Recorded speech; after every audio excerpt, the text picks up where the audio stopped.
को मिलते हैं।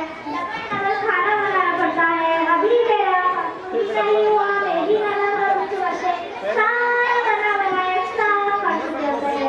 अगर मुझे खाना वापस खाना बनाना पड़ता है ना तो फिर बच्चा को सही में लेके जाता है। मैं तो सोचती हूँ ये मुसीबत में सब बुराई। अरे भैया मैं तो पूछना ही भूल गई, ये आंटी कौन है? ये रुपैया आंटी है, मुंबई से आई है और 2-3 दिन के लिए यहाँ रहने आई है और दीन के बारे में बहुत अच्छी मालूमात रखती है और पढ़ी लिखी आंटी है।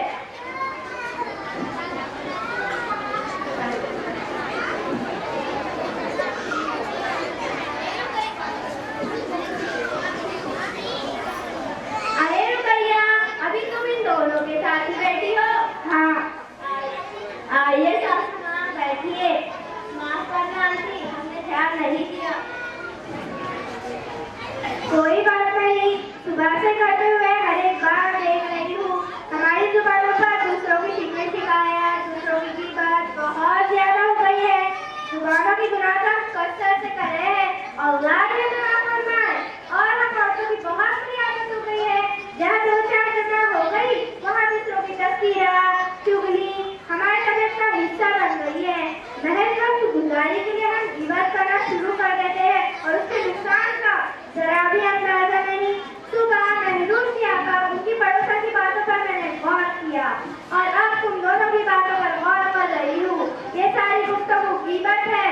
गिबत की होगी? हम तो जो हकीकत है वही तो कह रहे थे, कुछ गलत तो नहीं कहा ना? अरे मेरी प्यारी बहनों सुनो तो सही, गिबत कहते हैं किसे जिसकी तुम पीठ पीछे बुराई बयान कर रही हो। अगर तुम ऐसी बात कह रही हो जो उसमें नहीं है तो बहतान है। दोनों सूरतों में गुनाह लाजिम है। गिबत और बहतान दोनों बहुत बड़े गुनाह हैं।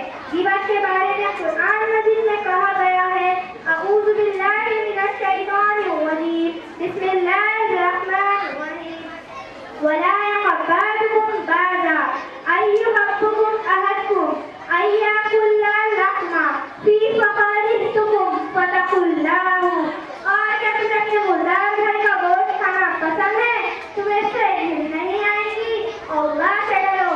अल्लाह के रसूल सल्लल्लाहु अलैहि वसल्लम ने फरमाया लोगों को ना केवल मुंह से बल हवाई जबन के बातें ही गिराएंगी। ये गुनाह देखने में मामूली नजर आता है बल्कि इसमें लज्जत बहुत है। खुदा न करे हमें इसकी रट लग गई तो हमारी आखिरत की बर्बादी होने में कोई शक नहीं। हमारी आखिरत क्यों बर्बाद होगी? क्योंकि जब हम किसी की गिबत करेंगे तो क़यामत के दिन हमारे नेकियां उसको दी जाएंगी जिसकी हमने गिबत की थी और हमारे नामे अमाल से नेकियां खाली हो जाएंगी और उसका हक बाकी रहा तो उसके गुनाहों पर ला दिए जाएंगे। अरे मेरी प्यारी बहन मुझे तुम्हारी अरे मेरी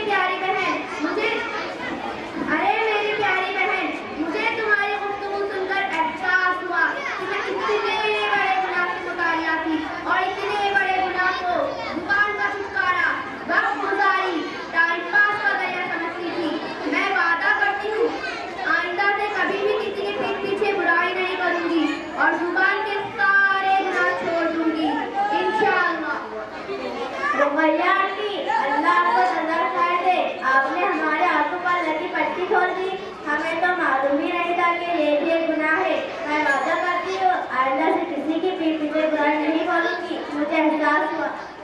अरे रुपैया हमने तो बहुत से लोगों की गिबत की है और पीठ पीछे बुरा भला बोला है। अब हम क्या करें? सबसे पहले अल्लाह से तौबा करो, फिर तुमने जिसकी पीठ पीछे गिबत की थी उससे माफी मांगो। जज़ाकल्लाहु खैर रुपैया, तुम्हारा बहुत बहुत शुक्रिया कि तुमने हमें इतने बड़े गुनाह से बचा लिया। सासू माँ हमें माफ कर दीजिए, हमने आपकी पीठ पीछे बहुत सी बुराई की है। हाँ बेटा मुझे भी माफ कर देना, मैंने भी तुम्हारे पीठ पीछे बहुत सी बुराई की है। आंटी जी मुझे माफ कर देना, मैंने आपके पीठ पीछे बहुत सी बुराइयां की है। बेटा मुझे भी माफ कर दो, मैंने भी तुम्हारे पीठ पीछे बहुत सारी बुराइयां की।